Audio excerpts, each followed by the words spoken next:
par la grâce de Dieu, le samedi dernier, on s'était parlé ici. Je vous avais annoncé qu'on allait débuter une série d'enseignements sur le lait spirituel, n'est-ce pas? Voilà, donc on va commencer aujourd'hui. Quand est-ce qu'on va finir la série? Je ne sais pas. Parce que il faut vraiment qu'on prenne le temps de pouvoir parcourir ce sujet-là. Le sujet est très important, très vital. Et au milieu de nous, il y a beaucoup de personnes qui, je sais, juste par une conviction du Saint-Esprit, il y a beaucoup de personnes qui n'ont jamais été exposées, qui n'ont pas été enseignées sur certains messages de base de l'Évangile. Voilà, on est de différentes origines religieuses, si je peux parler ainsi. Et donc, on n'a pas tous reçu le même lait spirituel, le même breuvage spirituel. Donc, comme c'est une nouvelle communauté, la Bible dit que est-ce que deux personnes peuvent marcher ensemble sans être accordées? Donc, il y a certains points de la parole de Dieu, certains points de l'Évangile sur lesquels on doit s'accorder. Et par la grâce de Dieu, une fois qu'on sera bien accordé dessus, on pourra après maintenant rentrer dans d'autres choses beaucoup plus profondes. Donc, pour ceux peut-être qui ont l'habitude de suivre les enseignements, les messages sur la chaîne YouTube Maison de sagesse et d'adoration, vous allez voir que les thèmes que nous allons aborder là-bas sur YouTube, les thèmes qu'on va aborder ici à l'église MSA au niveau d'Abidjan, ce ne sera pas les mêmes thèmes que je vais aborder avec vous les samedis soirs. Ici, les samedis soirs, je vais vraiment vous parler comme à des membres d'une nouvelle église. Lorsqu'on commence une nouvelle église, même si les chrétiens qui viennent en griffe sont anciens en griffe, ils sont nouveaux dans l'église. Donc, dans l'église, il y a des messages qu'on donne quand on est nouveau dans l'église. Il y a des choses qu'on est censé faire, qu'on est censé dire dans l'église lorsqu'on est nouveau. Je vais vous inviter à prendre avec moi euh, 1 Pierre, chapitre 2, verset 1 à 2. 1 Pierre, chapitre 2, verset 1 à 2. 1 Pierre, chapitre 2, versets 1 à 2. Ouais. Rejetons donc Bon, toute malice et toute mhm. ruse, la dissimulation, l'envie et toute médisance. Désirez comme des enfants nouveau-nés le lait spirituel et pur, afin que par lui vous croissiez pour le salut. Avant de parler de désirer comme des enfants nouveau-nés le lait spirituel, l'apôtre Pierre a d'abord dit de rejeter toute malice et toute ruse. Ensuite, la dissimulation, l'envie et toute médisance. Alors, si vous comptez le nombre de choses qu'il a citées ici, dans 1 Pierre chapitre 2, verset 1, faisons le décompte ensemble. Il a cité premièrement la malice, ensuite la ruse, ça fait 2, la dissimulation, 3, l'envie, 4, 5, la médisance. Il a dit qu'il y a 5 choses qu'il faut rejeter pour pouvoir recevoir le lait spirituel. Vous savez, mes frères et sœurs, l'homme a 5 sens. Nous avons 5 sens. La vue, l'ouïe, ces 5 choses qui ont été citées, en fait, on les manifeste avec l'un des sens, avec les 5 sens. Ce sont des choses, ce sont des défauts de caractère. Lorsque ça y est en toi, spirituellement parlant, tes 5 sens sont détruits. Et parce que tes 5 sens sont détruits, tu ne peux pas manger la nourriture spirituelle. Par exemple, si au niveau de la langue, le goûter, si au niveau du goûter, au niveau de la langue, ta langue est détruite, tu ne peux pas apprécier le goût du lait. Tu ne peux pas sentir le goût du lait. Tu vois?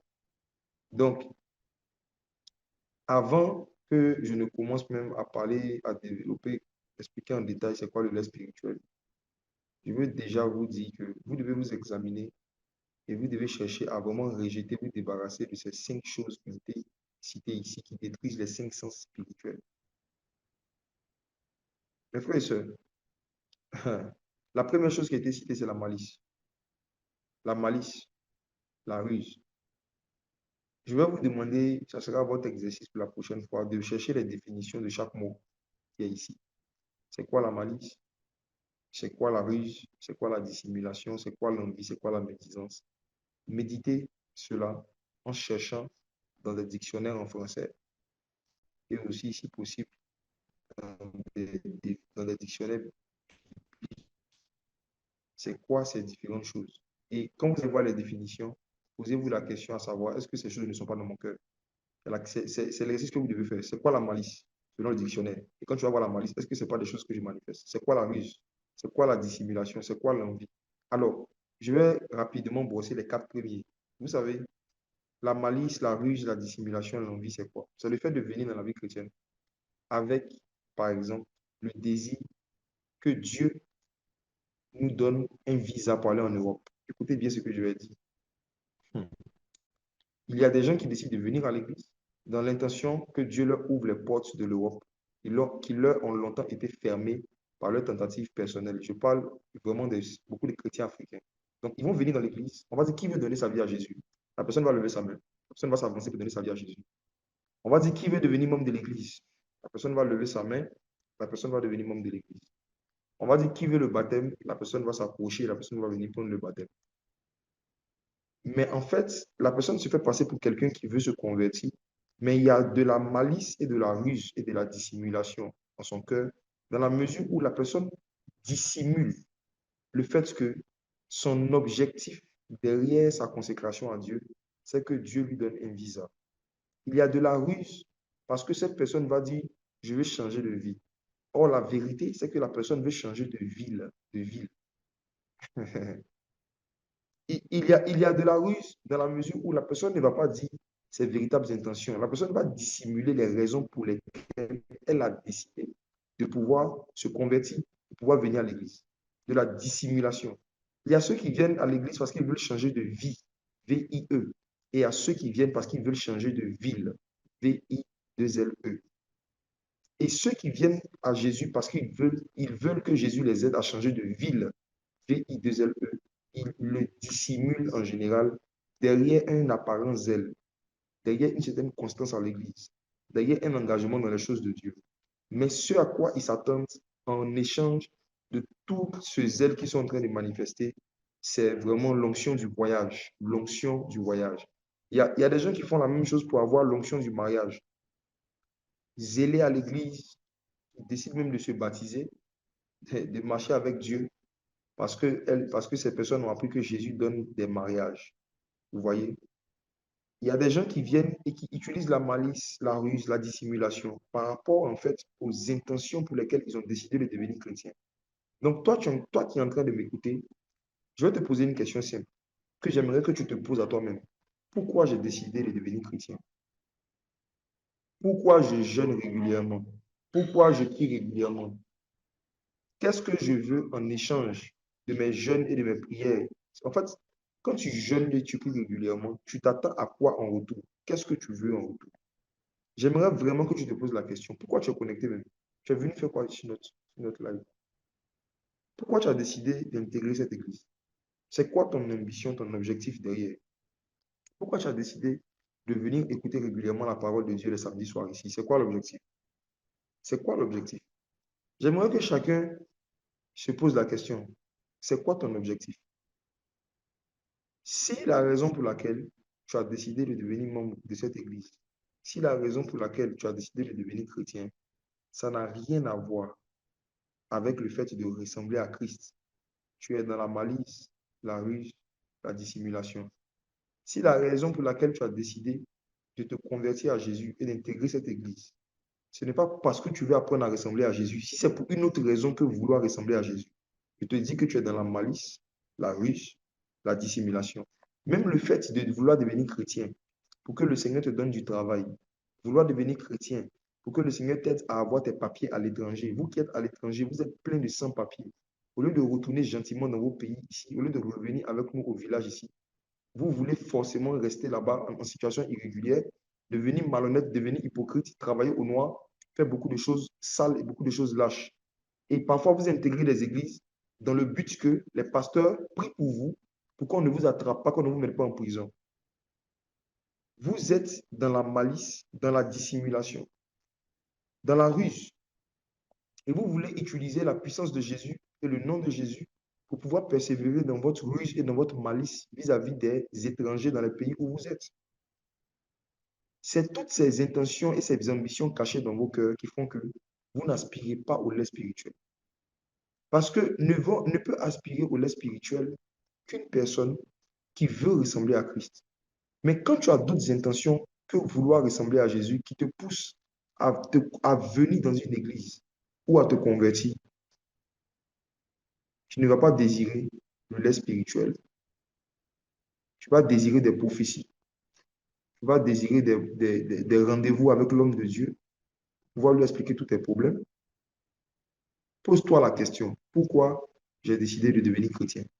Pourquoi je prie? Pourquoi je jeûne? Pourquoi je médite? Pourquoi j'ai décidé de devenir membre de cette communauté? Je vais aller plus loin. Je vais aller plus loin. Euh, vous savez, même le fait de décider de venir dans une église, d'appartenir à une église, dans le but de vouloir manifester les dons du pasteur, c'est aussi de la malice. C'est de l'envie. Ça, c'est de l'envie. Vous avez vu les 5 choses qui sont citées là, il y a l'envie dedans. L'envie. Pourquoi tu veux manifester les mêmes dons que moi? Pourquoi tu ne cherches pas toujours plutôt à demander à Dieu, toi, qu'est-ce qu'il veut que tu fasses pour lui? Peut-être que toi, tu as appelé à être ministre. Peut-être que tu as appelé à devenir un homme politique. Peut-être que tu as appelé, tu as appelé toi à devenir un homme d'affaires qui va créer des entreprises, donner du boulot aux gens, faire sortir les orphelins de la misère en créant de l'emploi. Ça, c'est l'envie. Tu es dans l'envie. Donc, tu vois que quand tu es dans l'envie, tu désires quelque chose qui appartient à autrui. Tu n'es pas en train de désirer ressembler à Jésus. Pourquoi tu ne cherches pas à avoir les mêmes dons que Jésus? Tu dois chercher à avoir les mêmes dons que Christ. Rejeter toute malice, toute ruse, toute dissimulation et l'envie et toute médisance. Méditez sur chacun de ces éléments et je vous dis que c'est ces éléments qui vous empêchent de pouvoir aspirer, de pouvoir désirer le lait spirituel. Je vais aller plus loin. Écoutez ce que je vais dire. Prenez cette phrase à cœur. Ouvrez vos cœurs, prenez la phrase, mettez dans votre cœur. Décidez de pouvoir venir écouter régulièrement des prédications alors qu'on n'a pas l'intention ou le désir à l'intérieur de nous de ressembler à Christ. C'est perdre son temps à soi-même et perdre le temps de toute sa descendance. Désirer de venir écouter régulièrement des prédications sans avoir pris au préalable la décision de ressembler à Jésus, sans être animé par un désir de ressembler à Christ, c'est perdre son propre temps, perdre le temps de toute sa famille, de toute sa descendance. Dans quel sens?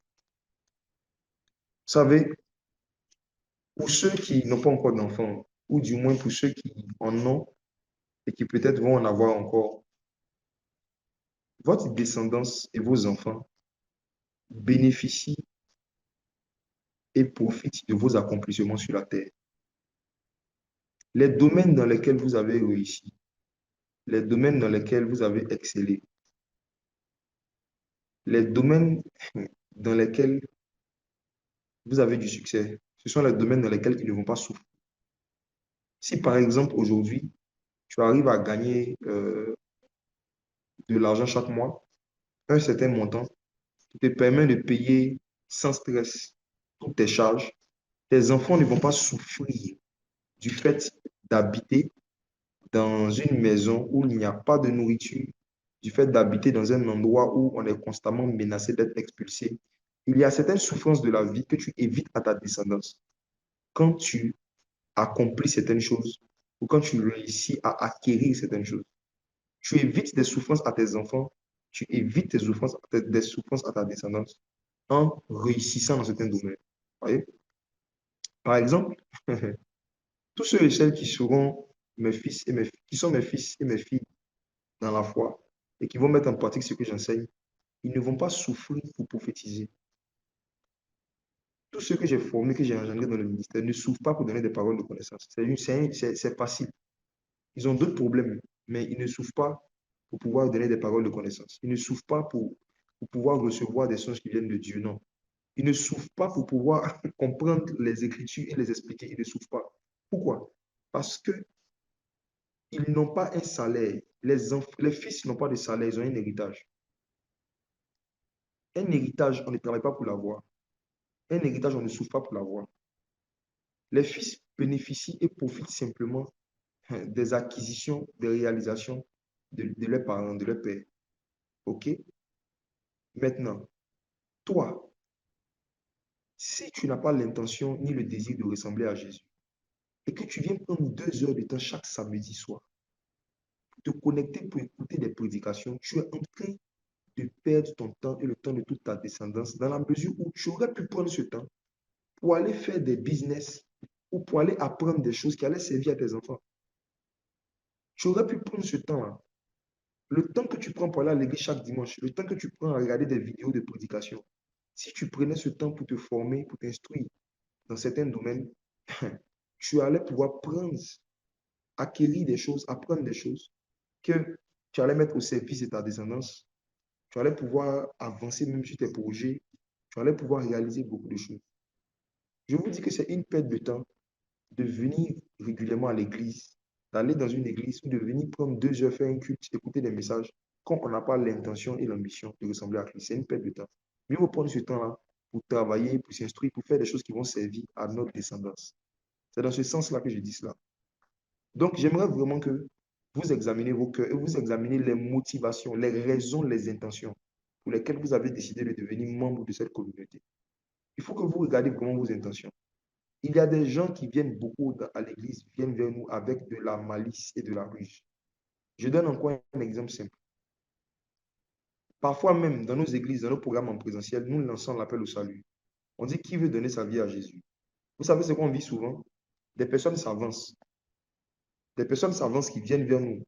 On dit qui veut donner sa vie à Jésus. Ils viennent vers nous. Et quand ils viennent, quand on leur parle du baptême, ils disent en fait, je voulais avoir un rendez-vous avec l'homme de Dieu. Voilà, je voulais parler avec le pasteur Jacques Amessan. Voilà. Mais comme je n'arrive pas, je me suis mis dans le lot parce qu'il a dit, on va prendre nos numéros et on va nous appeler après. Donc, vous voyez la ruse. Ils savent très bien que c'est pour ceux qui veulent se donner à Jésus. Mais ils viennent quand même, alors qu'ils savent que ce n'est pas le canal par lequel on vient rencontrer qui que ce soit. Mais comme ils sont assoiffés de parler avec un homme de Dieu, ils n'ont pas soif de connaître Jésus ni de parler avec Jésus. Leur soif, c'est de parler avec l'homme de Dieu. Donc, ils vont utiliser des ruses et des malices pour pouvoir venir à l'église. On vit ça tout le temps. La dernière fois, j'ai fait un culte. J'ai lancé un appel à la fin. J'ai dit, le Saint-Esprit m'a dit qu'il y a des personnes qui ont eu à cœur dans cette saison de faire certains sacrifices pour lui. Que ces personnes viennent me voir au bureau. Beaucoup de gens sont venus au bureau. Je dis, oui, pourquoi vous êtes là? On dit, non, j'ai un problème à expliquer. Ils sont venus juste expliquer leur problème, ils sont partis. Ils ne sont pas venus pour ce pourquoi on a dit de venir. Donc, ils ont utilisé quoi? La ruse, la malice. C'est malheureusement l'état d'esprit, l'état de cœur de beaucoup de personnes que nous rencontrons. Et j'aimerais vous mettre en garde par rapport à ça. Vous qui êtes là, que vous purifiez vos cœurs. Quelles sont les raisons pour lesquelles vous voulez intégrer une église? Quelles sont les raisons pour lesquelles vous décidez de vous connecter chaque soir pour écouter des enseignements? Quelles sont les raisons pour lesquelles vous partez à l'église? Quelles sont les raisons pour lesquelles vous jeûnez, vous priez, vous cherchez quoi? Derrière le jeûne, la prière, la méditation, qu'est-ce que vous voulez? Vous vous attendez à quoi venant de Dieu? Est-ce que vous faites ça parce que vous désirez, comme des enfants nouveaux-nés, le lait spirituel? Si ce n'est pas le cas ce soir, purifiez vos cœurs, répentez-vous simplement. Le but de ce message, c'est de changer vos désirs, de modifier vos ambitions. Le but de ce message, c'est de vous rappeler, ça veut dire quoi devenir chrétien? Prendre la décision de devenir chrétien, c'est prendre la décision de ressembler à Christ. Ça ne veut pas dire autre chose que ça. Décider de devenir chrétien, c'est décider de vivre et de s'instruire pour savoir comment ressembler à Christ.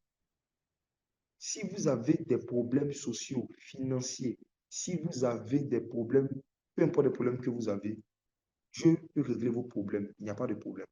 Mais on ne vient pas à Jésus pour ça. On vient à Jésus parce qu'on veut lui ressembler. On ne vient pas à Jésus parce qu'on veut obtenir des choses de lui. Si vous décidez de venir à Jésus et de suivre Jésus pour qu'il vous donne la guérison, si vous décidez de venir à Jésus pour qu'il vous donne de l'argent, pour qu'il vous donne des papiers dans vos pays étrangers où vous êtes, mes frères, vous n'êtes pas encore des disciples de Christ. Vous êtes des followers et des fans de Jésus. Et Jésus, aujourd'hui, son problème, c'est qu'il y a beaucoup de fans, pas beaucoup de disciples. Il y a des fans de Jésus. Il y en a qui aiment Jésus. C'est-à-dire que, voilà, de toute façon, ils guérissent, de toute façon, ils prophétisent, ils chassent les démons. Ils aiment Jésus. mais ils n'ont pas encore pris la décision de lui ressembler. Tu aimes ton téléphone, par exemple, mais est-ce que dans ton cœur, tu as le désir de ressembler à un iPhone? Tu peux aimer ton fauteuil, mais tu n'as jamais décidé de faire des recherches pour savoir comment devenir un fauteuil. Il y a un type d'amour pour Jésus qui emmène au ciel et qui nous donne accès à une relation avec lui. C'est le type d'amour où on décide de savoir que faire pour faire ce que Jésus fait. Que faire pour devenir capable de faire ce que Jésus fait? Que faire pour devenir capable de faire ce que Jésus fait? Que cette phrase devienne le fondement de toute votre vie chrétienne. Que faire pour être capable de faire ce que Jésus fait? Que faire pour devenir capable de faire ce que Jésus fait? Il faut que vous rentrez dans la foi avec cette intention, cet objectif. Il faut que vous veniez écouter des enseignements, que vous recherchiez des enseignements, dans le but de savoir quoi faire pour devenir capable de faire ce que le Christ fait. Gardez cette phrase quelque part. C'est la raison pour laquelle on va se réunir chaque samedi soir. Je ne veux pas savoir autre chose que Jésus-Christ et Jésus-Christ crucifié. Ça veut dire que je ne vais pas chercher à vous donner des messages d'un autre objectif que de vous apprendre à savoir quoi faire pour que d'ici quelques années, vous deveniez comme moi, en fonction du domaine où Dieu vous appelle, capable de faire ce que Jésus fait dans les différents domaines d'activité, dans les différents secteurs où Jésus vous appelle à le servir. Que faire pour devenir capable de faire ce que Jésus fait? Voici le fondement de la vie chrétienne. Voici une raison pure qui va purifier votre cœur, une raison qui va purifier votre cœur, qui va purifier vos cœurs de la malice, de la ruse, des dissimulations, de l'envie, de toute médisance. Si vous acceptez cette vérité dans votre cœur et que vous décidez de renoncer à toutes les autres raisons pour lesquelles vous avez décidé de suivre Jésus, ou pour lesquelles vous avez décidé de devenir membre de cette église, je peux maintenant commencer l'enseignement. La Bible dit de désirer, après avoir rejeté la malice, la ruse, la dissimulation, l'envie et la médisance, de désirer maintenant le lait spirituel, comme des enfants nouveau-nés. Comme des enfants nouveau-nés. Pourquoi l'apôtre Pierre dit comme des enfants nouveau-nés? Il dit comme des enfants nouveau-nés parce que ceux à qui il parlait n'étaient pas des enfants nouveau-nés. Il dit comme des enfants nouveau-nés parce que les personnes à qui il s'adressait étaient des anciens chrétiens. Le message sur le lait spirituel n'a pas premièrement été adressé aux nouveaux baptisés. La première fois où quelqu'un était en train de dire aux gens d'aspirer au lait spirituel, il parlait à des anciens chrétiens. Et il dit aux anciens chrétiens d'aspirer au lait spirituel comme des enfants nouveau-nés. Il y a certaines personnes ici, vous prenez pour des anciens chrétiens, parce que ça fait des années que vous êtes baptisés, parce que ça fait des années que vous marchez avec Dieu, parce que pour certains même, ça fait peut-être des années que vous servez Dieu. Mais vous savez, ce qui montre que vous êtes nouveau dans les choses de l'esprit, c'est le fait que vous vous sentez ancien. Je reprends. Ce qui montre que vous êtes nouveau dans les choses de Dieu, c'est le sentiment d'ancienneté. Nous sommes dans un royaume où le maître a dit, si vous ne vous convertissez pas et que vous ne devenez pas comme des petits enfants, vous ne rentrerez pas dans le royaume des cieux. Jésus dit à ses disciples, il a dit à ses apôtres, il a dit à des apôtres, il a dit à des apôtres, si vous ne vous convertissez pas et que vous ne devenez pas comme des petits enfants, vous ne rentrerez pas dans le royaume. En d'autres termes, ce qui montre dans le royaume de Dieu que quelqu'un a grandi, c'est sa capacité de se sentir comme un petit enfant. Nous sommes dans un royaume où on mesure la maturité en fonction de la capacité à se sentir enfant. Nous sommes dans un royaume où devenir mature, c'est devenir enfant. Donc, les gens les plus matures dans le royaume de Dieu c'est ceux et celles qui se comportent comme des enfants nouveau-nés. C'est ceux et celles qui se voient comme des enfants nouveau-nés. Mais les nouveaux dans le royaume, c'est ceux qui se prennent pour des anciens. Nous sommes dans un royaume où on n'observe pas la croissance de quelqu'un en fonction de son vieillissement, mais on observe la croissance de quelqu'un en fonction de son rajeunissement. Plus tu es capable de te comporter comme un petit enfant, plus tu es en train de démontrer que tu as grandi spirituellement. Donc la croissance spirituelle, c'est la croissance dans la capacité de se comporter comme un enfant. Jésus est le plus grand et il est le plus vieux de tous les êtres qui sont dans le royaume des cieux. C'est pourquoi on l'appelle le Fils de Dieu. Le Fils. Le Fils. Quand les mages sont venus en Israël, ils ont dit à Hérode, où est le roi des Juifs? On est venu pour l'adorer. Eux, ils l'ont appelé le roi des Juifs. Mais quand l'ange de Dieu est apparu à Joseph, l'ange a dit, fuis avec le petit enfant, car Hérode cherche à le faire mourir. Les mages qui étaient des païens, qui ne connaissaient pas les choses de Dieu, ont appelé Jésus le roi. Je vais vous dire une vérité profonde. Dans les royaumes, quand un enfant naît, même si c'est l'enfant du roi, il n'est pas roi. On est d'abord prince. Il n'y a personne qui n'est roi. On est d'abord des princes. Le fils du roi même est un prince. Le fils du roi n'est pas un roi. Naître même d'une famille royale ne fait pas de toi un roi automatiquement. Tu es d'abord un prince. Mais Jésus venait de naître. Et les mages, au lieu de dire où est le prince, ils ont dit où est le roi. Vous allez voir que Ésaïe, lorsqu'il a annoncé la venue du Messie, il a appelé le prince des paix. Parce que celui qui n'a jamais été prince ne peut pas devenir roi. On passe d'abord par la principauté avant d'atteindre la royauté. Mais comme les mages ne connaissaient pas ces principes, ils ne connaissaient pas les choses spirituelles, eux, ils appelaient Jésus le roi directement. Lui, il était appelé à devenir roi. Mais au stade où il était, c'était un petit enfant. Et les anges, eux, qui sont très précis dans les termes et dans les mots, dans les expressions à utiliser pour désigner les choses spirituelles, quand un ange apparaît à Joseph, il ne dit pas fuis avec le roi, il dit fuis avec le petit enfant. Le petit enfant.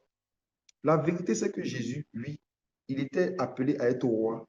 Et ce qui prouve qu'il était roi, c'est qu'il était un petit enfant. Parce que nous sommes dans un royaume où c'est le petit enfant qui dirige. C'est pourquoi Jésus a dit à ceux qui devaient diriger l'Église, il faut que vous deveniez comme des petits enfants. Parce que c'est vous qui devez diriger. Donc, je dis tout ça pour arriver à une seule chose. Voyez-vous comme des enfants nouveau-nés. Si vous voulez avoir accès aux plus grandes expériences et aux plus grandes révélations de Dieu, aux plus grandes visitations de Dieu, voyez-vous comme des enfants nouveau-nés. Et comme des enfants nouveau-nés, aspirez au lait spirituel. Aspirez au lait spirituel. Aspirez au lait spirituel. Si dans 10 ans, vous voulez être toujours en Christ, loin et dans le feu,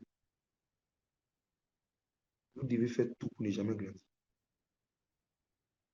Vous devez maîtriser la loi de l'enfance éternelle. Je vais vous enseigner ça dans les jours à venir. La loi de l'enfance éternelle, c'est une loi pour garder l'onction. Débrouillez-vous pour ne pas vous voir grand à vos yeux.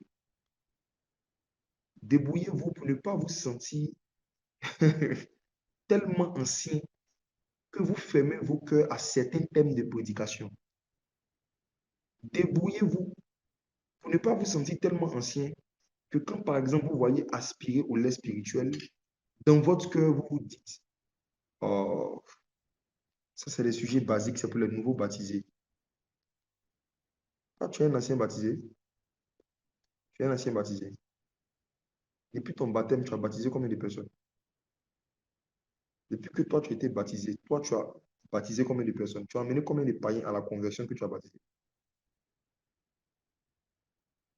Quand tu te sens ancien, ou quand tu te sens trop grand pour certains thèmes, pour écouter certains thèmes, c'est ce qui montre que tu es sur le chemin de la destruction et de la rétrogradation. Jésus a dit à ses disciples, en prenant un petit enfant et en les mettant au milieu d'eux, il dit, faites tout pour ressembler à ce petit enfant, parce que le royaume des cieux appartient à ceux qui leur ressemblent. Donc, quand tu commences à ressembler à un vieux, c'est que le royaume est en train de t'échapper. Le, le royaume appartient à ceux qui ressemblent aux enfants.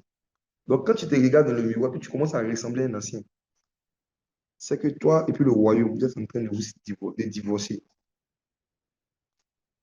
Alors, Luc chapitre 2, verset 52, allons-y, on va définir c'est quoi le lait spirituel. Et Jésus croissait en sagesse, en stature et en grâce, devant Dieu et devant les hommes. Jésus croissait en sagesse, en stature et en grâce, devant Dieu et devant les hommes. Le lait spirituel, c'est quoi? Le lait spirituel, c'est tous les enseignements, toutes les informations qu'un disciple de Jésus doit avoir et doit mettre en pratique pour pouvoir grandir en sagesse, en stature et en grâce. C'est tout. Le lait spirituel, c'est toutes les informations basiques de l'évangile, tous les messages de base de l'évangile qu'un croyant doit connaître et doit pratiquer. Je reprends. Le lait spirituel, c'est toutes les informations basiques, tous les messages basiques de l'évangile qu'un croyant doit connaître et doit pratiquer pour grandir en sagesse, en stature et en grâce, devant Dieu et devant les hommes. Exemple de Jésus-Christ lui-même. Quand Jésus est venu sur la terre, il n'est pas venu en tant que Dieu.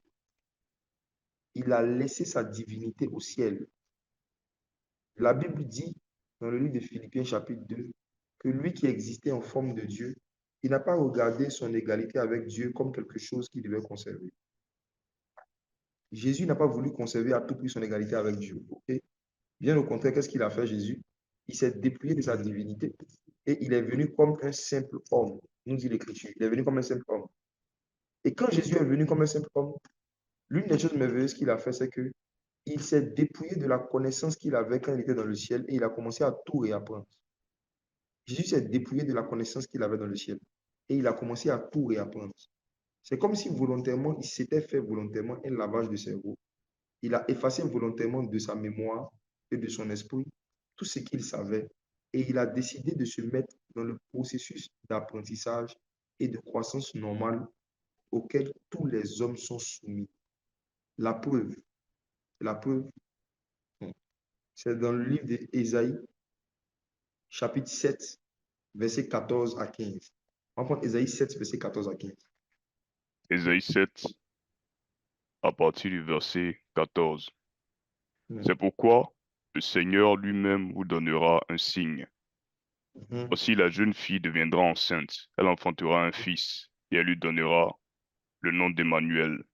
Il De qui on mangera parle? De de qui on Dieu, parle? de Jésus. On parle de Jésus, on est d'accord? Maintenant, on Yes. remplace, au verset 15, remplace il par Jésus et fait la lecture. Jésus mangera de la crème et du miel jusqu'à ce qu'il sache rejeter le mal et choisir le bien. Jésus mangera De la crème, la crème, c'est quoi? le lait. Jésus mangera le lait et le miel jusqu'à ce qu'il sache. C'est grave, hein? Ça veut dire que le Messie, il y a un moment de son existence sur terre où il n'allait pas savoir rejeter le mal et choisir le bien.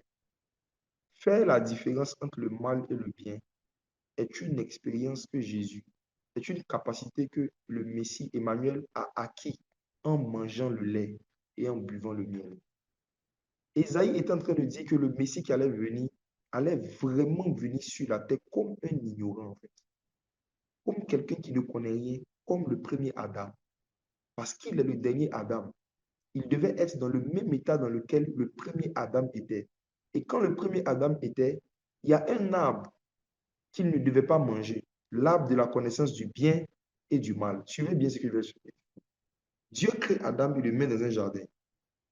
Et Dieu ne donne pas à Adam toute la connaissance sur le bien et le mal. Dieu lui parle seulement du mal. Dieu lui dit la seule chose qui est mal, c'est que tu manges de l'arbre de la connaissance du bien et du mal. Tu peux manger de tous les arbres du jardin, sauf celui de la connaissance du bien et du mal. Donc Adam n'avait pas une connaissance accrue du bien et du mal. Adam ne connaissait pas beaucoup de choses sur le mal. Pourquoi Dieu ne voulait pas que Adam connaisse beaucoup de choses sur le mal? Parce que l'homme ne peut être tenté que par ce qu'il connaît. Écoutez-moi bien. Un être humain ne peut être tenté que par un mal qu'il connaît. Je réponds. Un être humain ne peut être tenté que par un mal qu'il connaît.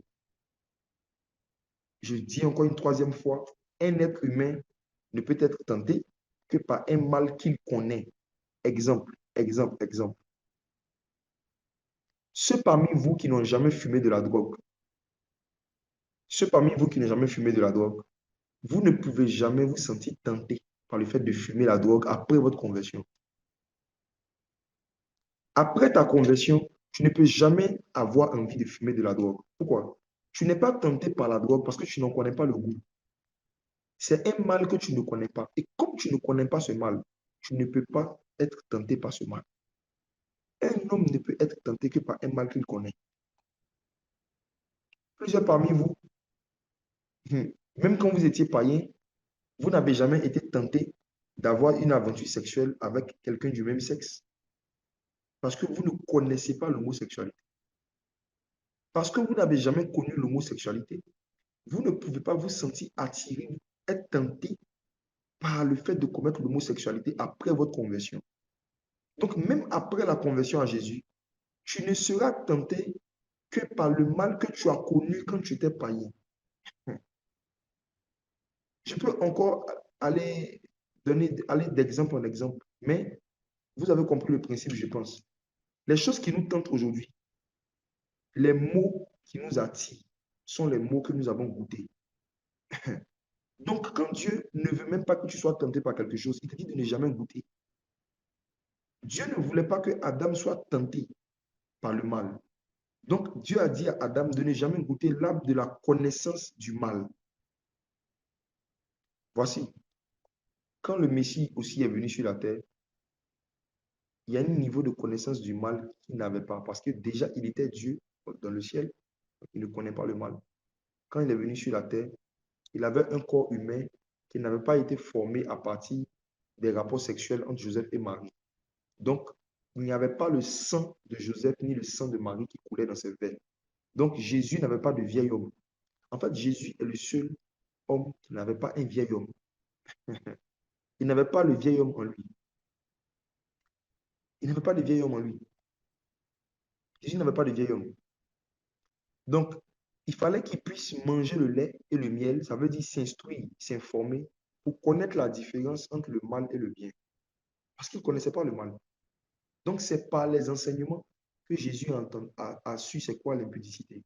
C'est par les enseignements que Jésus a su c'est quoi fumer de la drogue. C'est par les enseignements que Jésus a su c'est quoi l'ivrognerie. C'est par les enseignements que Jésus a su c'est quoi le mensonge. C'est par les enseignements que Jésus a su c'est quoi la masturbation. Mais lui-même, il n'a pas connu ces choses dans la chair. Il ne connaît pas ces choses dans la chair. Donc, il devait manger le lait et le miel pour comprendre les péchés des hommes, pour comprendre ce dans quoi les hommes sont. Mais lui-même, Jésus, il était sans péché. Sans péché. Donc, mes frères et sœurs, le but du lait spirituel, c'est de nous aider à connaître ce que nous devons rejeter. Jésus a mangé le lait jusqu'à ce qu'il sache rejeter le mal. et choisir le bien. Donc, quand tu écoutes certains enseignements de base de l'évangile, ça t'éclaire sur les choses qui sont dans ton cœur que tu dois rejeter. Ça t'éclaire sur les choses qui sont dans ta vie que tu dois rejeter afin de mieux ressembler à Jésus. Les enseignements du lait spirituel viennent t'aider à identifier les choses qui sont dans ton cœur, qui sont dans ta tête, qui sont dans ta vie, que tu dois rejeter pour mieux ressembler à Jésus. C'est ça le but des enseignements du lait spirituel. Connaître le mal que tu dois rejeter et le bien que tu dois faire. Amen. Maintenant, j'ai une parole d'encouragement pour vous. Ceux qui ont pris dans leur cœur, ceux qui ont pris la décision dans leur cœur de ressembler à Jésus, il y a une vérité que vous devez savoir qui va vous encourager, c'est que vous pouvez vraiment ressembler à Jésus dans un domaine et commencer à faire les mêmes œuvres que lui dans le domaine et de plus grandes. Jésus a dit, celui qui croit en moi fera les mêmes œuvres et de plus grandes. Il y a possibilité d'atteindre un niveau de ressemblance à Christ dans un domaine qui est semblable à Jésus et être capable de faire ce que Jésus faisait quand il était sur la terre dans le domaine. Jésus a donné cette possibilité aux croyants. Croyez en ça de tout votre cœur. Quand vous lisez les évangiles, quand vous lisez Jésus, ne le voyez pas comme un personnage qui a manifesté des choses que personne ne peut manifester et qui est juste comme un tableau qu'on doit admirer, qu'on doit acclamer. Non, Jésus n'est pas un tableau. Jésus est un prototype. Jésus n'est pas un tableau. Jésus est un échantillon. Un échantillon n'est pas fait pour être épinglé, admiré et acclamé. Un échantillon est fait pour être reproduit en masse. Donc, regardez ceci. Je vais vous donner un verset qui va vous encourager. Jean chapitre 14, verset 12. Il faut que ce verset aussi soit le fondement de votre foi dans le fait que vous pouvez changer et qu'un jour vous pouvez devenir aussi spirituel que Jésus-Christ homme l'était. Dans Jean 14, verset 12, il est écrit, en En vérité, je vérité, vous le dis. Je vais lire, celui qui croit en moi, wow, fera les œuvres que je fais. Regardez ce qui est puissant dedans.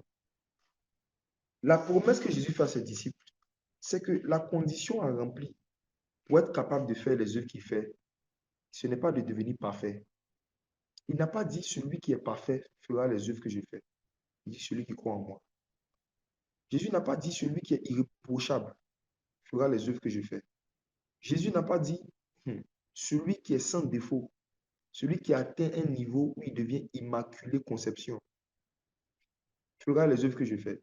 Jésus dit celui qui croit en moi, celui qui croit en moi fera les œuvres que je fais.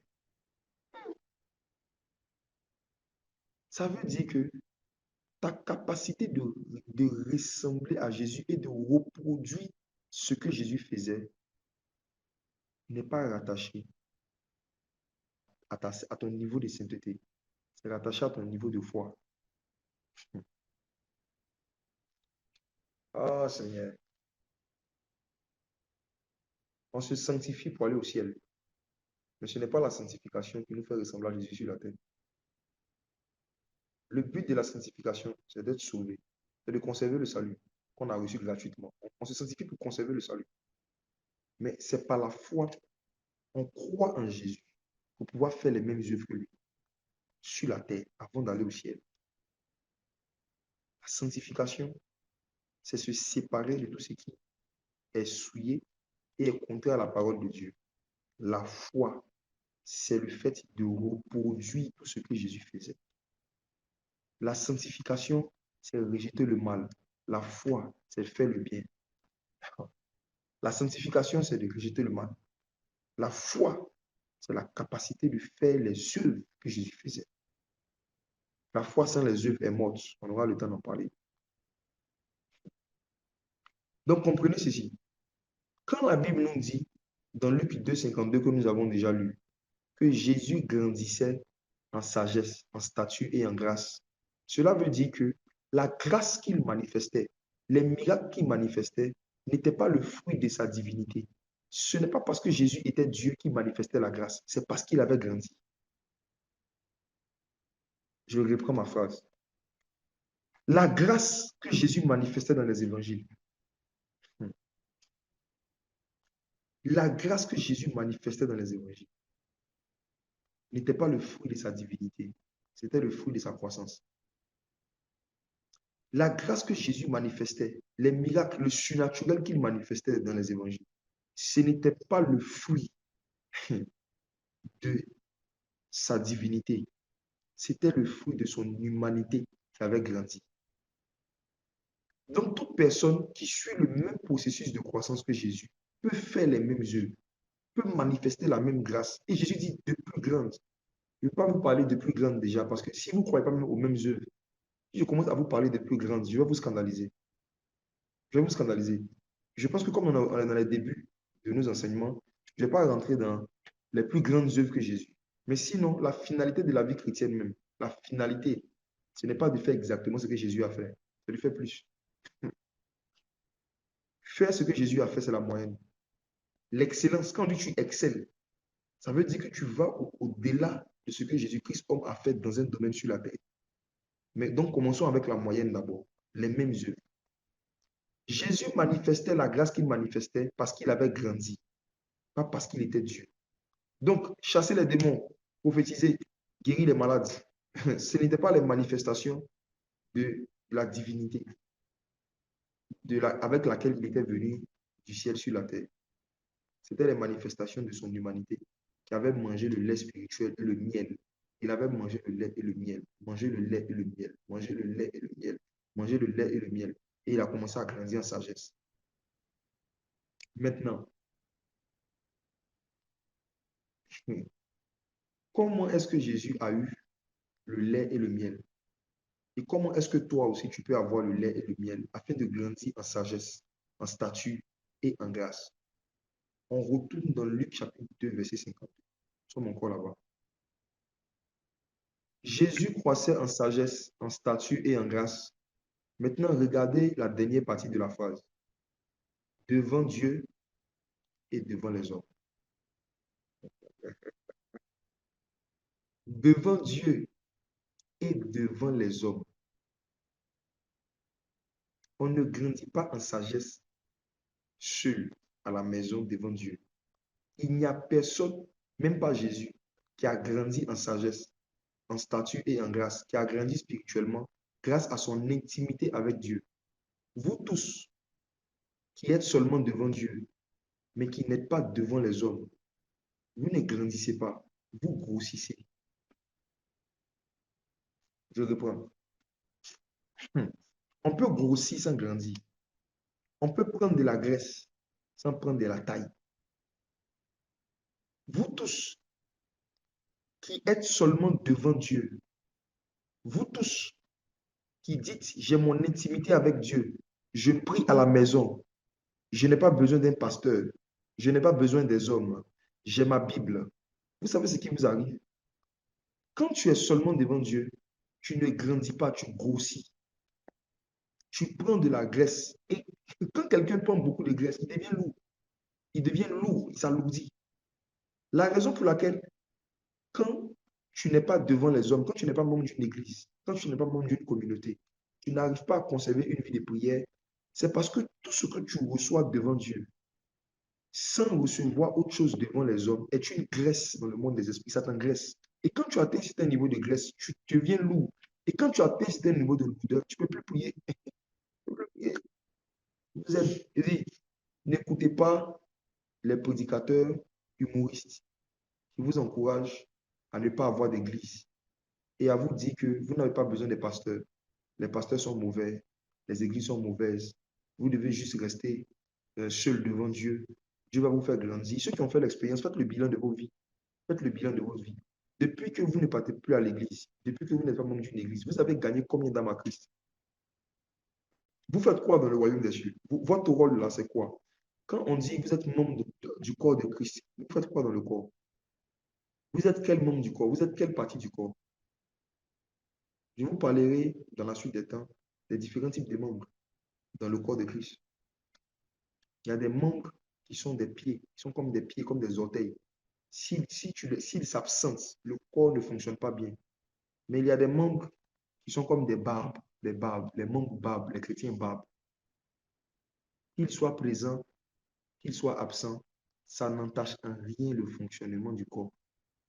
Il y a plein de babes dans le corps de Christ. Plein de babes. C'est-à-dire des gens dont la présence ne sert qu'à embellir. Ça ne sert qu'à embellir un peu, voilà, l'église. Mais si tu enlèves ces babes-là, ça ne donne pas mal à la tête. Ça ne change rien dans le fonctionnement du corps.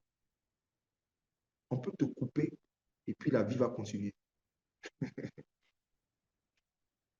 Jésus grandissait devant Dieu et devant les hommes. Devant Dieu et devant les hommes. Devant Dieu et devant les hommes. Et devant les hommes. Si Jésus qui était Dieu, pour grandir, avait besoin d'avoir Dieu et les hommes, toi qui es-tu pour prétendre que Dieu seul te suffit? C'est une séduction de Satan. C'est une séduction de Satan que de ne vouloir avoir de relation avec personne qu'à part Dieu. C'est une séduction de Satan que de ne vouloir être soumis à personne à part Dieu. C'est une séduction de Satan. Ça vient de Satan. Satan sait que personne ne va grandir s'il est seulement devant Dieu. Satan le sait, c'est ça très bien. Il le sait. Faites attention à sa séduction. Le but d'être membre d'une église, c'est d'être devant les hommes. C'est tout. Le but de devenir membre d'une église et de se soumettre à des conducteurs, d'avoir des pasteurs, c'est pour être devant des hommes. C'est pour être devant les hommes. Sinon, la partie devant Dieu, ça, c'est à la maison. Ta Bible seule, ta vie de jeûne seule, ta vie de prière seule, ta vie de consécration seule, là, tu es devant Dieu. Mais quand on dit devant les hommes, c'est à l'église. C'est à l'église. Que personne ne vous séduit. Donc, vous qui avez pris la décision de devenir membre de cette communauté, c'est bien. Vous êtes devant les hommes. Et le fait d'être devant les hommes, ça va accélérer votre croissance spirituelle. Voici. Je vous ai donné la définition du lait spirituel. J'ai dit que c'est toutes les informations de base, toutes les informations basiques qui peuvent nous aider à pouvoir ressembler à Jésus. Maintenant, dans la Bible, c'est quoi les éléments, de façon très encore plus claire, plus spécifique. Quand tu ouvres ta Bible, par exemple, comment chercher le lait spirituel dans sa Bible? C'est quoi les informations de base que tout enfant de Dieu doit chercher à connaître et à pratiquer pour pouvoir ressembler rapidement à Jésus? Il y a 7 thèmes, il y a 7 sujets, sept sujets qui constituent le lait spirituel dans la Bible. 7 sujets qui constituent les informations de base que vous devez chercher à connaître. Il y a 7 que vous devez chercher à connaître et à pratiquer pour accélérer vos croissances en sagesse, en statut et en grâce. Il y a 7. On va voir ces 7 éléments dans Hébreux chapitre 6, versets 1 à 2. Hébreux 6, à partir du verset 1. Mhm. C'est pourquoi, laissant les éléments de la parole de Christ, tendons à ce qui est parfait, sans poser de nouveau le fondement du renoncement aux œuvres mortes. Mhm. Verset 2. De la foi en Dieu, de la Mhm. doctrine des baptêmes, de l'imposition des mains, de la résurrection des morts et du jugement éternel. Alors, regardez, je vais bien ceci. Dans ces 2 versets que nous avons lus, on nous a donné les 7 thèmes, les 7 sujets principaux qui constituent les éléments de la parole de Christ. Dans Hébreux chapitre 6, verset 1, l'auteur dit, laissant les éléments de la parole de Christ.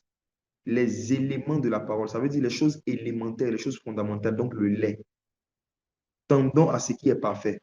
Il parlait à une catégorie de chrétiens qui, eux aussi, ils passaient toute leur vie uniquement sur le sujet du lait spirituel. Et il leur disait, s'il vous plaît, vous, vous devez maintenant tendre à ce qui est parfait.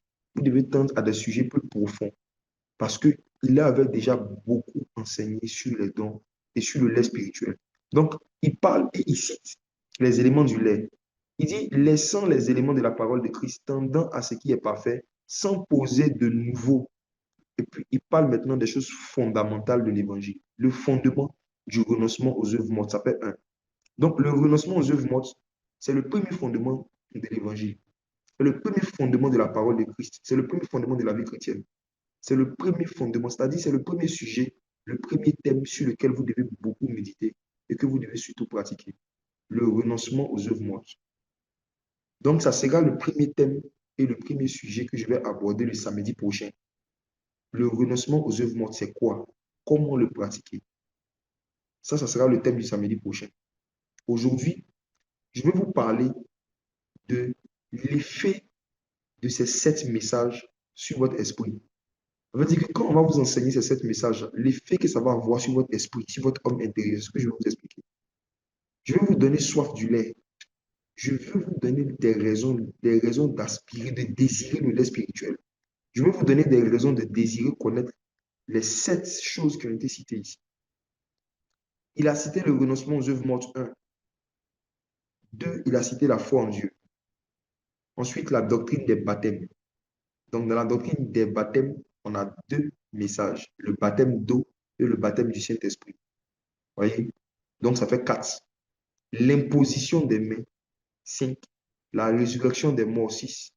Le jugement éternel, 7. 7. Pourquoi est-ce qu'il y a 7 thèmes? Pourquoi est-ce qu'il y a 7 sujets principaux qui constituent le lait spirituel? La réponse est dans Proverbe chapitre 9, verset 1. La sagesse a bâti sa maison, elle a taillé ses 7 colonnes. C'est fini. Amen.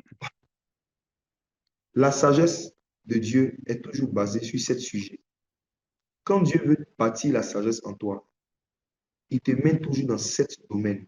Il te parle toujours de 7 sujets. En fait, 7, c'est le chiffre de la stabilité. 7, c'est le chiffre de ce qui est bien bâti, de ce qui a été bien construit. 7. 7. C'est pourquoi même quand Dieu voulait bâtir l'humanité, il a fait 7 jours. Donc, toute la vie sur Terre même est fondée sur 7. Nous vivons dans le 7. Et la vie spirituelle aussi est régie sur le 7. La vie physique est régie sur 7. La vie spirituelle est régie sur 7. Donc, pour qu'on t'emmène à un certain niveau de vie surnaturelle, il faut qu'on t'enseigne 7 sujets. Il faut qu'on te donne beaucoup d'informations sur 7 sujets. Et quand tu auras des informations sur ces 7 sujets que tu vas les pratiquer, tu vas commencer à vivre des choses que tu ne vivais pas avant. Maintenant, quel est l'effet que ces 7 sujets auront sur ton esprit, sur ton homme intérieur? Est-ce que ça t'intéresse de savoir, à la fin de l'étude sur ces 7 sujets, comment tu vas devenir? Ou bien qu'est-ce que ça va faire sur toi? Pour pouvoir comprendre ça, il faut qu'on étudie les effets du lait physique sur la croissance d'un nouveau-né. Ça veut dire que quand un bébé boit le lait physique, quels sont les effets que ça fait sur son corps physique? Quels sont les effets du lait maternel, du lait sur le nouveau-né? Quels sont les effets du lait sur le nouveau-né? Ce sont les mêmes effets que le lait de Dieu fait aussi sur l'esprit de l'homme. Étudions un peu rapidement le lait physique, les effets du lait physique. Vous savez, j'ai fait des recherches il y a quelques mois lors d'un enseignement que je devais donner chez l'apôtre Castano sur les principales vitamines, les principaux nutriments qu'on retrouve dans le lait maternel. Donc, quand une femme tombe enceinte et qu'après la naissance, il y a du lait qui vient dans ses seins, quand elle donne le lait au bébé, ce lait-là est toujours mieux que le lait en poudre. Le lait en poudre. Pourquoi est-ce que ce lait est mieux? J'ai fait des recherches à l'époque un peu approfondies, des recherches scientifiques, pour connaître un peu les différents types de vitamines et quels sont les effets de ces différentes vitamines-là sur le corps physique de l'enfant. Et j'ai fait des liens entre les vitamines principales qu'on retrouve dans le lait maternel avec les effets de ce que la parole de Dieu fait, le lait spirituel fait sur le corps spirituel. Incroyable. Je n'aurai pas le temps d'expliquer tout. Je vais vous donner ce qui est nécessaire, ce qui est essentiel. Selon les scientifiques, il y a 3 vitamines principales qu'on trouve dans le lait maternel. 3 vitamines principales. La vitamine A, la vitamine D et la vitamine K. La vitamine A, la vitamine D et la vitamine K. La vitamine A, la vitamine D et la vitamine K. Je vais prendre chaque vitamine, vous expliquer l'effet que ça fait sur le corps de l'enfant. Et je vais vous montrer dans la parole de Dieu comment est-ce que cette vitamine-là existe dans le lait spirituel. Donc, chaque fois que vous allez prendre le lait spirituel, chaque fois que vous allez prendre des enseignements des bases de l'évangile, vous serez en train de manger des vitamines A, des vitamines D et des vitamines K spirituelles. Ok, je commence. La vitamine A, c'est quoi? C'est la vitamine qui produit la croissance de la vision physique. La vitamine A, c'est grâce à cette vitamine qui est dans le lait, en fait, que la capacité de bien voir de l'enfant se développe. Est-ce que vous voyez déjà où je vais en venir? Dans le lait physique, l'enfant augmente sa capacité de voir clair. Dans le lait physique, la capacité de l'enfant d'avoir des visions claires augmente dans le lait physique. Il en est de même par rapport au lait spirituel. Beaucoup parmi vous, vous n'avez pas de vision claire, malgré toutes ces années dans la foi. Vos songes même ne sont jamais clairs parce qu'on ne vous a pas donné assez de lait spirituel. Beaucoup parmi vous, dans les débuts de votre conversion, on vous a donné du lait en poudre. Trop de lait en poudre. Ça fait que vos rétines spirituelles ne se sont pas bien développées. Il y a des personnes ici, dans les débuts de votre conversion, on vous enseignait sur l'Apocalypse. Vous étiez nouveau baptisé, nouveau baptisé. Tous les enseignements qu'on vous donnait, c'était sur les 7 anges des mystères qui ont les coupes d'or dans leurs mains. Déjà étant nouveau converti, on vous a donné les premiers enseignements que vous avez reçus, étant nouveau converti. C'était des enseignements sur les 4 chevaux. Voilà, les 4 chevaux d'Apocalypse. Le vert, le blanc, le rouge, le noir. C'était des messages comme ça qu'on vous donnait dans les débuts. Il y a certaines personnes ici, dans les débuts de votre foi, on vous enseignait sur l'homme impie. Dès que vous arrivez à l'église, vous êtes sorti de l'eau. Vous venez de sortir des eaux du baptême. Les enseignements qu'on vous a donnés dans les débuts de votre foi, c'est sur l'antichrist, l'homme impie.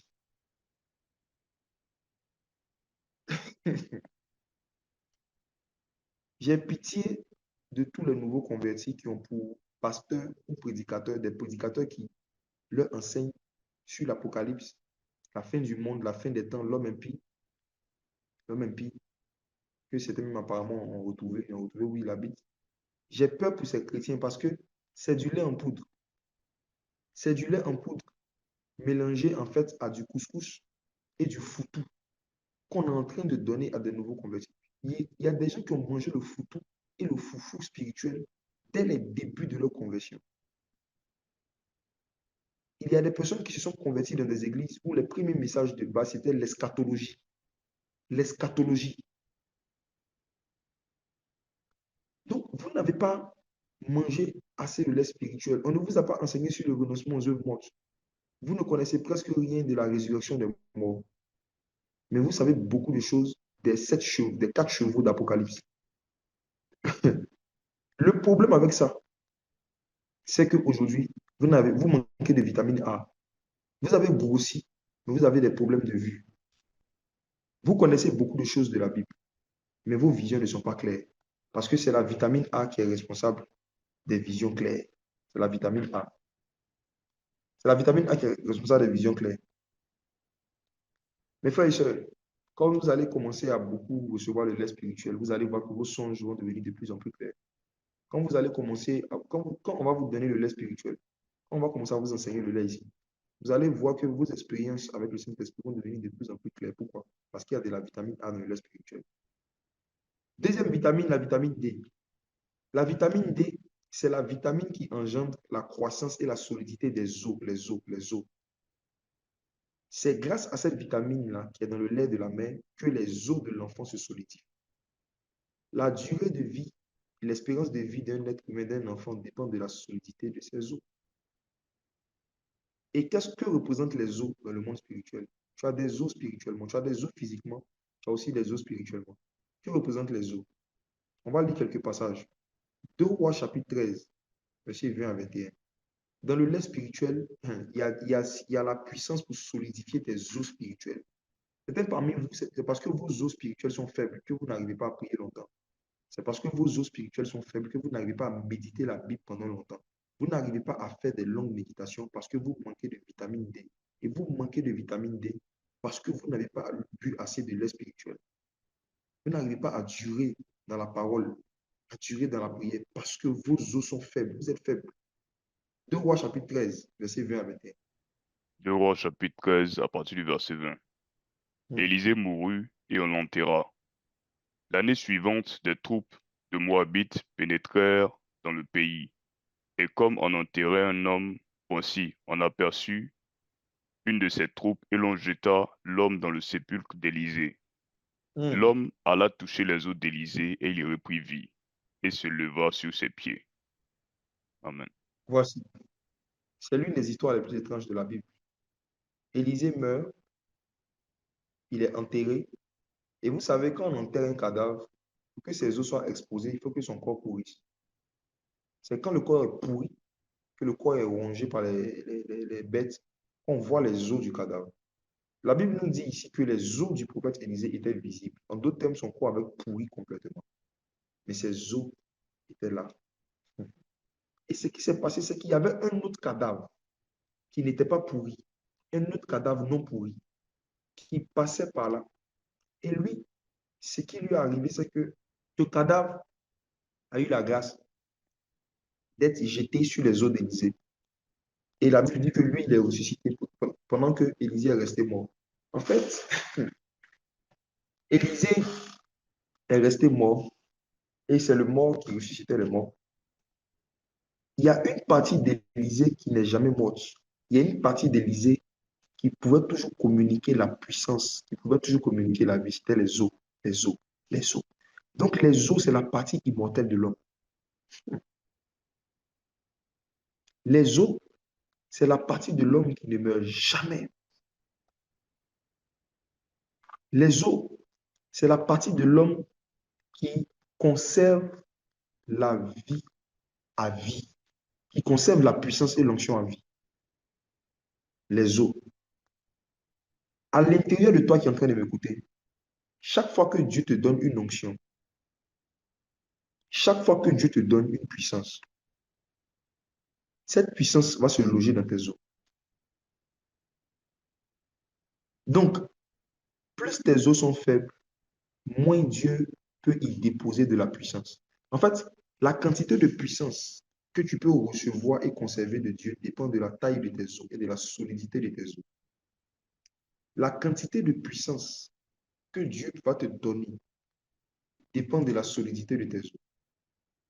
Et la solidité de tes os et la taille de tes os dépend du nombre de vitamines D que tu as consommées. Or, les vitamines D sont en quoi? Le lait spirituel. Donc, moins tu reçois le lait spirituel, moins tu reçois le lait spirituel, moins tu reçois le lait spirituel. Spirituellement parlant, tes os seront tellement faibles qu'il y a des niveaux de puissance auxquels Dieu ne pourra pas t'exposer, en fait, c'est tout. Il y a des niveaux de puissance auxquels Dieu ne pourra pas t'exposer. Je peux vous dire quelque chose. Ce n'est pas parce que vous tombez sous l'onction que vous avez reçu l'onction. Je dis que ce n'est pas parce que tu tombes sous une onction que tu as reçu cette onction. Une onction peut te faire tomber sans rentrer en toi. Une onction peut te faire tomber sans rentrer en toi. Ce n'est pas parce qu'une puissance te touche et te fait tomber que cette puissance est restée en toi. Ce n'est pas parce qu'une puissance te touche et te fait tomber que cette puissance est restée en toi. Exemple dans la Bible. La Bible parle de Jésus qui a emmené ses disciples en mission. Et la Bible dit que ses disciples sont revenus et ils lui ont dit, Seigneur, les démons nous étaient soumis. Et Jésus leur dit, je voyais Satan tomber du ciel comme un éclair. Qu'est-ce qui a fait tomber Satan? L'onction. Qu'est-ce qui a fait tomber Satan? La puissance. Mais est-ce que quand Satan est tombé par la puissance, est-ce que quand Satan est tombé comme un éclair, quand il s'est levé, il avait l'onction de Jésus sur lui? Non. Une onction peut te pousser au sol sans rentrer en toi. Parce que l'onction qui reste en toi dépend de tes os. Satan n'a pas d'os. Je vais vous en parler la prochaine fois. Vous en appelez le serpent. Il a perdu les os. En fait, Dieu lui a arraché les os. Il ne peut plus recevoir l'onction de Dieu. Satan n'a pas d'os. Il ne peut plus recevoir l'onction de Dieu. Donc toi, si tu n'as pas d'os, si tes os spirituels ne sont pas formés, les anges auront du mal à faire la différence entre toi et puis Satan. Parce que tu vas tomber souvent comme un éclair, mais tu ne seras toujours pas loin. Mais frère, j'ai vu beaucoup de jeunes, j'ai vu beaucoup de gens depuis des années qui tombaient toujours sous l'onction dans les programmes. Mais jusqu'à aujourd'hui, on ne voit pas l'onction qu'ils ont reçue là. Ils ne manifestent rien. Ils ne manifestent rien. Il y a des gens qui viennent dans les programmes. Dès qu'on dit il y a quelqu'un ici qui a une prophétesse. What? Il y a quelqu'un ici qui a une prophétesse. What? Quand elle finit de faire ça, donnez-lui le micro qu'elle prophétise.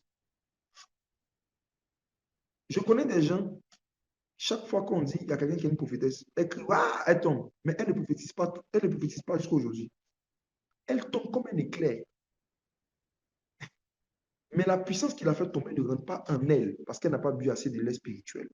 Ne jouez pas avec le lait spirituel. Hein. Ne jouez pas avec le lait spirituel. Ne jouez pas avec les enseignements de base de la foi. S'il n'y a pas de lait en vous, il n'y a pas d'os en vous. Et s'il n'y a pas d'os en vous, vous ne pouvez pas conserver l'onction qui vient sur vous. Attention. Genèse chapitre 50, verset 25. Disons. Genèse, chapitre 50, verset 25.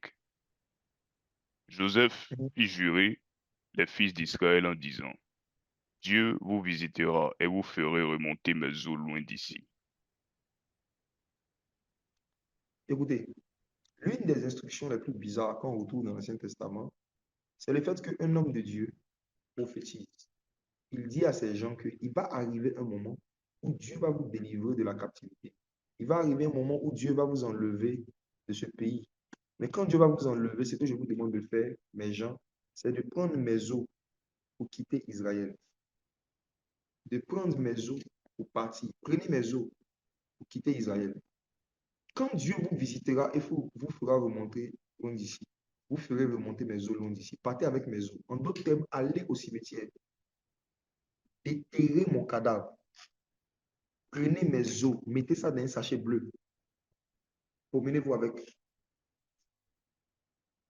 Comme nous sommes dans une session de l'aide spirituelle, je vais vous expliquer ça ici. Rappelez-moi un jour, je vais vous expliquer pourquoi Joseph a dit qu'on prenne ses os pour se balader. Beaucoup parmi vous, je parle maintenant à ceux qui sont un peu matures. Est-ce que vous avez déjà remarqué que dans le désert, avant que Dieu ne dise à Moïse de construire l'arche, les enfants d'Israël arrivaient à gagner des guerres. On dit souvent que c'est parce que l'âge de l'alliance était avec eux qui gagnaient les guerres. Mais avant l'âge, il y a des combats que Moïse et les enfants d'Israël avaient menés et ils arrivaient à gagner alors qu'ils n'avaient pas l'âge. Si Joseph a dit aux Juifs de prendre ses eaux pour sortir d'Égypte, ça veut dire que parmi les bagages que Moïse avait dans sa main, parmi les bagages que Moïse avait et les enfants d'Israël, lorsqu'ils étaient en train de sortir d'Égypte, il n'y avait pas seulement leurs habits, leurs chaussures, il y avait aussi un sachet bleu dans lequel il y avait des eaux. On en reparlera une autre fois, c'est pas le cadre. Prenez Jean chapitre 19, 33 à 36. Quand on va finir les sessions du lait spirituel, rappelez-moi que je dois vous parler du sachet bleu de Joseph. Amen. S'étant approché de Jésus et le voyant déjà mort, il ne lui rompit pas les jambes. Mais un des soldats lui perça le côté avec une lance, et aussitôt il sortit du sang et de l'eau. Hmm. Celui qui Vas-y, avait, celui qui l'avait vu a rendu témoignage, et son témoignage est vrai, et il sait qu'il dit vrai, afin que vous croyiez. Si ces choses sont arrivées, afin que l'écriture fût accomplie, aucun de ces os ne sera brisé. Amen. aucun de ces os ne sera brisé. Comme Joseph, il y avait une prophétie qui touchait aux os de Jésus et qui disait que peu importe la violence qu'on allait faire subir à l'agneau, on ne devait pas casser ses os. Une prophétie qui a gardé les os de Jésus intacts parce que c'était la source de la puissance. Comme je dis, c'est la partie qui conserve la puissance. Donc, Satan a pu détruire la chair du Messie, mais il n'a pas pu toucher ses os. Et ça, c'est quelque chose de...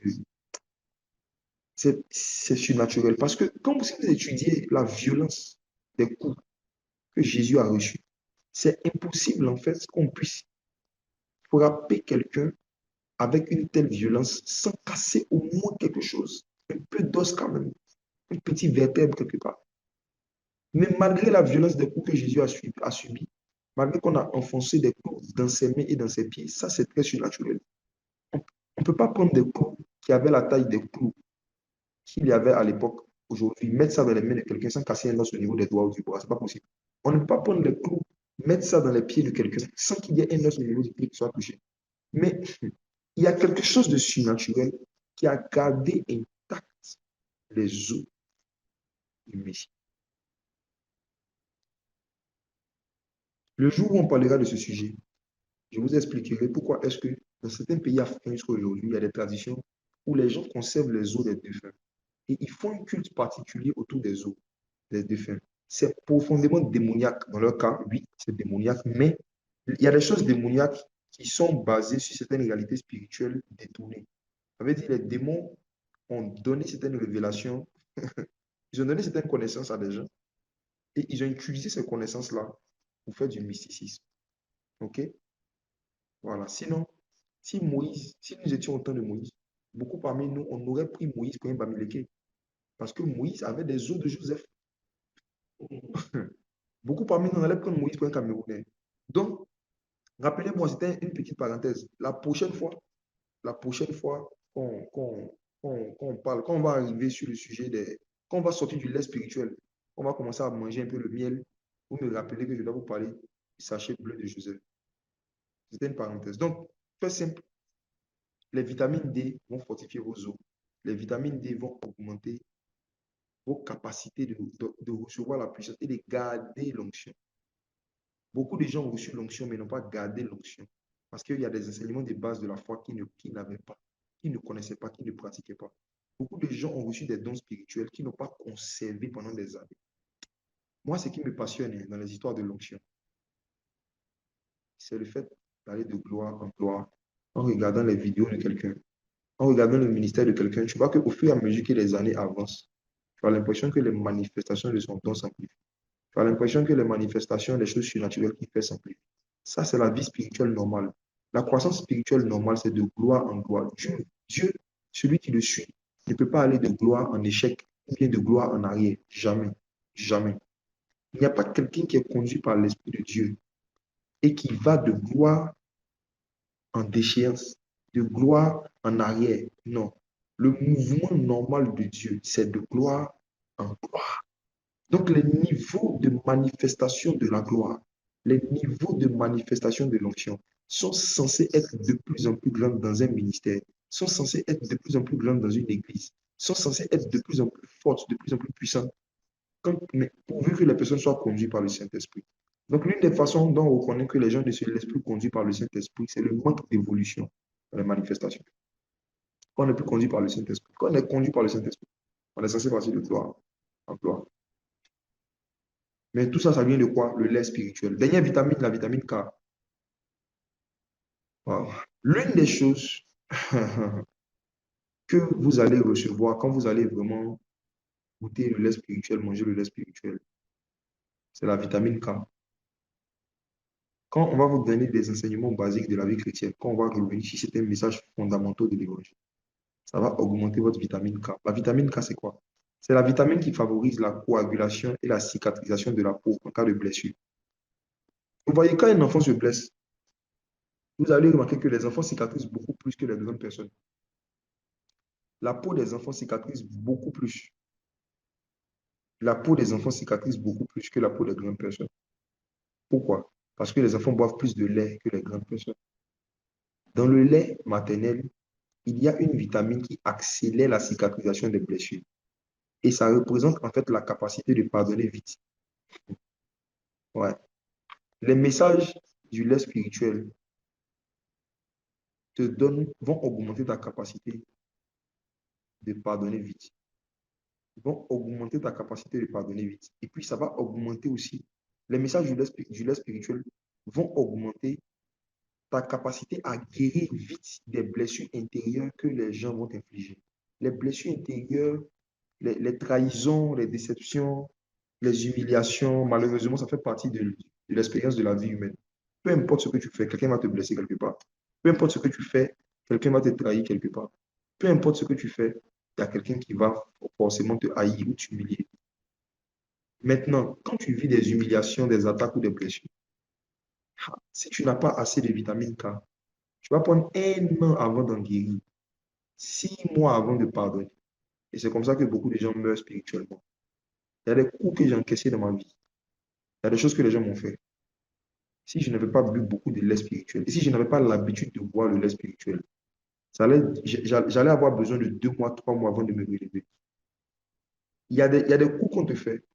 Ta capacité de te relever vite et puis de continuer à servir Dieu, de continuer à vivre, ça dépend du niveau de vitamine K qui est en toi. Est-ce que tu as assez de vitamine K? Est-ce que tu pardonnes vite? Est-ce que tu guéris vite des blessures intérieures? Est-ce que tu pardonnes vite? Proverbe chapitre 19, verset 11. Je vais terminer avec. Est-ce que tu pardonnes vite? Si tu ne pardonnes pas vite, si tu ne passes pas vite sur les offenses, ça montre qu'il y a une carence de vitamine K spirituelle en toi. Tu as une carence de vitamine K. Tu ne cicatrises pas vite. Il y en a ici même là, ils n'ont pas Proverbe, de vitamines. C'est une carence, mais il n'y a pas même. Oui, oui. Proverbe 19, Proverbe dit, verset 11. oui. L'homme qui a de la sagesse est lent à la colère. Il met sa gloire à oublier les offenses. L'homme qui a de la sagesse, on n'a pas dit qu'il ne se met pas en colère. L'homme qui a de la sagesse est lent à la colère. Ça veut dire qu'il ne s'énerve pas vite. Il faut beaucoup de choses pour l'amener à s'énerver. Lent à la colère. Et il met sa gloire à oublier les offenses. Le mot qui a été traduit par oublier dans le grec signifie passer rapidement sur une chose. Oublier, ce n'est pas ne plus se souvenir. Quand Dieu dit oublier les offenses, ce n'est pas ne plus se souvenir de ce qu'on t'a fait. Oublier une offense, ce n'est pas que tu ne te souviens plus de ce que la personne a fait, mais tu as une capacité de marcher dessus, de ne pas considérer, de ne pas t'attarder, de banaliser en fait la chose au point où ça ne te blesse plus.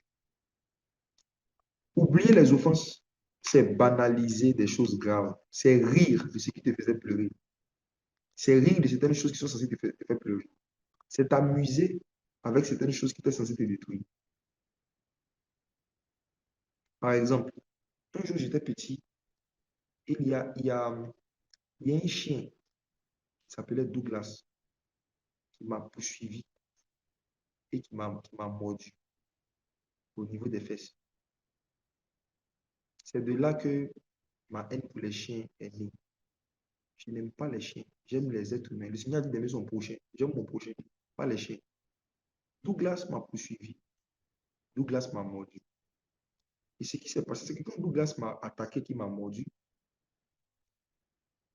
je ne l'ai pas mordu aussi parce que je ne suis pas un chien. Le chien m'a mordu. Je n'ai pas mordu parce que je ne suis pas un chien. Si après que Douglas m'ait mordu, moi aussi je décidais de le poursuivre pour le mordre, je serais en train de dire à tout le quartier que je suis un Douglas en forme humaine. Je suis un chien. Donc, franchement, tous ceux qui m'attaquent frontalement comme ça sur Internet, je les vois en Douglas. Chaque fois, je les vois en Douglas. Quand quelqu'un m'envoie un lien, on dit on t'attaque, il dit c'est Douglas. Donc, comme je ne suis pas un chien, je ne vais pas poursuivre les chiens pour les mordre. Lequel parmi vous, s'il rentre dans un quartier et qu'il voit un chien, il le regarde et puis qu'il dit, wow, wow, wow, qui aboie, lui aussi va regarder le chien, va lui dire, wow, wow, wow. Qui parmi vous répond aux aboiements? Personne.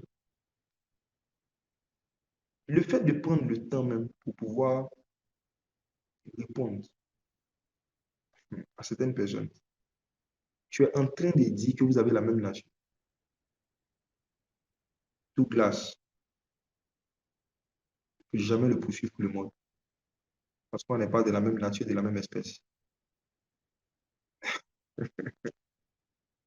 Retenez cette parole de sagesse et comprenez que si vous avez une facilité à rendre le mal par le mal, ça montre que vous avez la même nature que les personnes dont vous parlez.